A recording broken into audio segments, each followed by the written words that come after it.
My mother forced me out to focus on her new household, then requested funds for my siblings' education after learning about my achievements. For context, my mom had me when she was 20, and my birth father was absent from the start. She explained that he never desired kids, and since they'd only been together briefly when she got pregnant, she gave him the chance to walk away, which he took.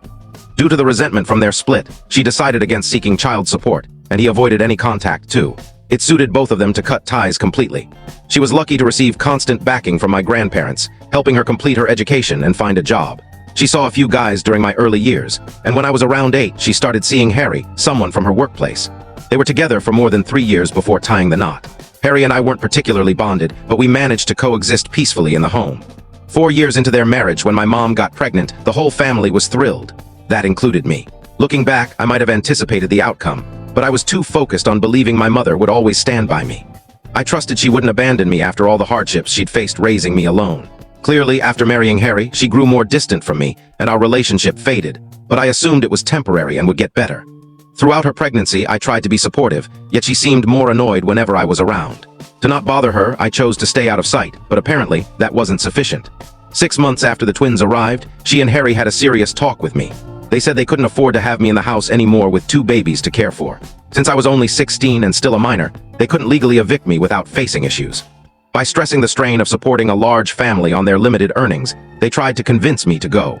Honestly, I didn't see it as a struggle to sustain 2 adults, 1 teen, and 2 infants on the incomes of 2 software developers, as we'd been fine until then.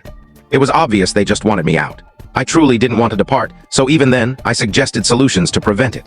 If finances were the issue, I proposed getting a job, but my mother insisted she wanted to reserve funds and efforts for the kids who merited it more. She emphasized that they merited to remain with them more than I did, not that they required it more. That was enough to convince me I needed to go, as it was clear I wasn't wanted. After I left, they hadn't even suggested a place for me to stay. They just guided me in that direction, knowing I'd have enough self-respect to recognize I was unwelcome. Their plan worked. Since they hadn't formally kicked me out, it wasn't officially an eviction, but I'd still view it that way. I felt trapped into leaving after they'd put me in that position. That day, I headed directly to my grandparents' place.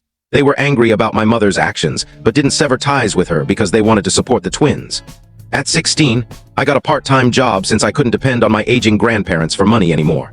I'd occasionally see my mom and Harry when they visited my grandparents with the kids, but they rarely asked about me. When they did interact, it was very polite, as if they didn't long for me at all. They actually seemed content without me there. It hurt to see my mother less stressed, but I knew I couldn't change it. I stayed with my grandparents until college time. Even then, my mom wasn't involved, so I relied on friends to help me move into my dorm, as my grandparents were too old. And for the full story, click the link below and watch it on our channel.